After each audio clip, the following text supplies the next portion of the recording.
Assalamualaikum warahmatullahi wabarakatuh. Halo, berjumpa lagi dengan kami di channel Ya Allah Ya Karim Ya Malik Ya Kudus. Mudah-mudahan para pemirsa dimanapun Anda berada senantiasa diberikan kesehatan yang prima, imun tubuh yang kuat, dan yang sedang sakit mudah-mudahan segera disembuhkan oleh Allah Ta'ala, dan yang sedang terlilit hutang mudah-mudahan bisa segera untuk melunasinya, karena Allah Maha Kaya di atas segala-galanya. Amin, amin, Allahumma amin.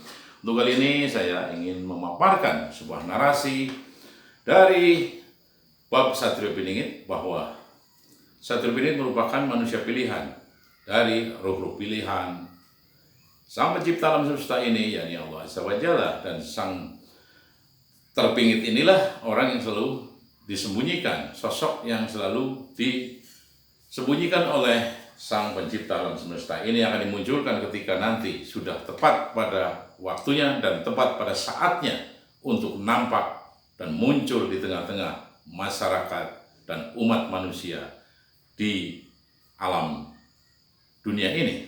Jadi gini, saya akan mengubah atau menceritakan bab Satrio Piningit dari yang sangat terkenal di Pulau Jawa ini. Beliau adalah termasuk salah satu 9 dari Wali Songo, yakni beliau adalah Raden Sahid atau Sunan Kalijogo. Sunan Kalijogo ini saat itu betul-betul kena batunya ketika akan mengambil tongkat daripada Sunan Ampel.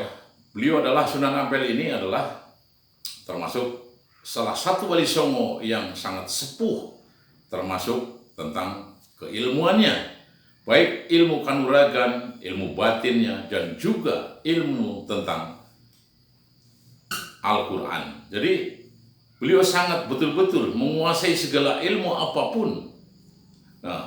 Bahwa Sunan Kalijogo berpikir bahwa beliau sudah tua renta, seolah-olah bisa untuk diruntuhkan, bisa untuk diambrukkan, ataupun bisa untuk dikelabui. Beliau menginginkan tongkat daripada Sunan Ampel tersebut. Ketika direbut, ternyata beliau mental, terpelanting. Lantas beliau mengaku bahwa ini ternyata manusia yang syarat dengan keilmuan, terutama ilmu digdaya, kanuragan, terutama saat itu di namanya Tatar Jawa atau Tatar Sunda. Ilmu kanuragan ini sangat luar biasa, sangat diidam-idamkan oleh seluruh pemuda saat itu, zamannya itu gitu. Makanya setiap masa ada orangnya, setiap orang pasti ada masanya. Inilah yang disebut dengan namanya masa. Masa itu bahwa setiap pemuda atau remaja saat itu mungkin ya, dia menginginkan sebuah ilmu digdaya, karena dengan ilmu digdaya dia bisa menguasai apapun. Apa yang dia inginkan dia bisa didapatkannya. Tidak seperti sekarang orang harus menguasai iptek, ya kan, imtak, dan juga menguasai berbagai bidang ilmu apapun yang sebagai bekal untuk kehidupannya. Tidak hanya cuma imtak dan imtek, tapi juga tentang moralitas yang harus kita jaga. Saat itu betul-betul bahwa Sunan Kalijogo ini kena batunya, ternyata disangka aja orang tua renta bisa untuk diruntuhkan atau untuk dikalahkan gitu. Beliau lantas berpikir ternyata ini luar biasa keilmuannya. Saat itu pula bahwa Sunan Kalijogo dia menghibah, menyembah-nyembah kakinya, bersujud di bawah kakinya untuk bisa menjadi muridnya daripada Sunan Ampel tersebut. Nah inilah bab ini yang kita akan masuki ya. Tabir tersebut, tabir ini atau rahasia ini apa sih gitu loh. Kenapa kita juga selalu kan disuguhkan di dalam suatu film-film fragmen-fragmen visual saat itu ya, bahwa kita menonton di film-film bahwa Sunan Kalijogo ini selalu menunggu tongkat daripada Sunan Ampel di pinggir sungai atau di pinggir kali. Apa makna tersebut? Ini adalah suatu pernyataan dan juga pertanyaan gitu loh. Pertanyaan dan juga pernyataan. Menurut hemat saya bahwa Sunan Kalijaga ini memang udah diketahui bahwa beliau dari orang yang sangat brutal, orang yang sangat luar biasa dolimnya. Namun atas izin dari Sang Pencipta alam semesta ini, beliau mendapatkan rahmat dan hidayah serta betul-betul ingin mengikuti ajaran daripada Sunan Ampel ini untuk bersahadat kelak dan untuk menuntut ilmu agama, yaitu tentang keislaman yang sangat luar biasa beliau anut gitu. Nah, kenapa sih bahwa Sunan Kalijogo ini suruh menunggu tongkatnya atau bertafakur di pinggir kali atau di pinggir sungai? Nah, ini menurut hemat saya adalah bahwa Sunan Kalijogo itu ditugaskan oleh Sunan Ampel, bahwa Sunan Ampel sebetulnya mewakili seluruh para wali, karena wali yang betul-betul asli berdarah Nusantara atau berdarah Jawa yang sesungguhnya adalah Sunan Kalijogo.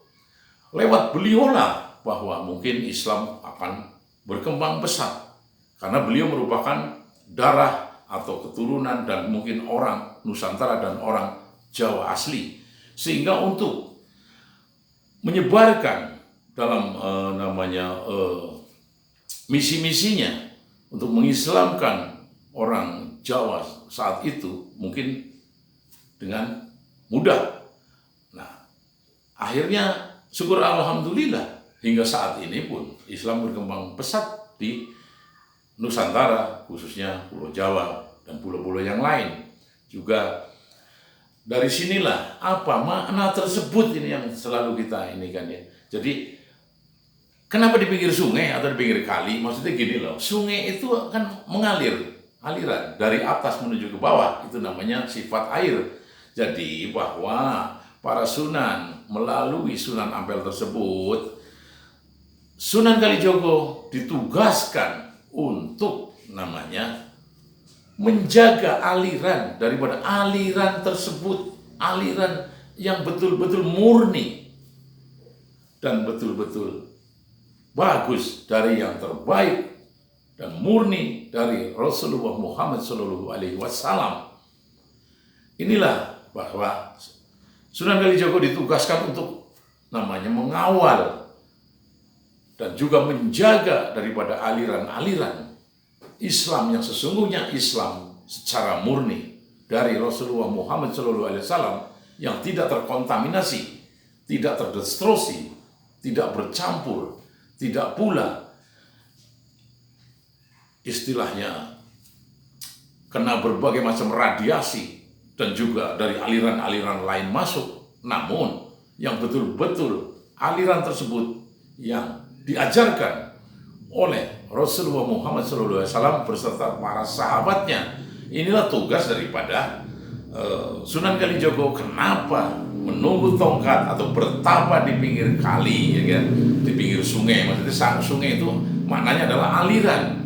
Jadi betul-betul untuk menjaga satu aliran Islam yang betul-betul benar, bukan Islam yang tercampur dengan berbagai macam mungkin animisme, mungkin dogma-dogma yang lain, itu bukan. Maksudnya Sunan Kalijogo ditugaskan untuk mengawal aliran yang sesungguhnya dan betul-betul dari Rasulullah Muhammad SAW. Mungkin cukup sekian dan terima kasih. Wabillahi taufiq wal hidayah. Wassalamualaikum warahmatullahi wabarakatuh.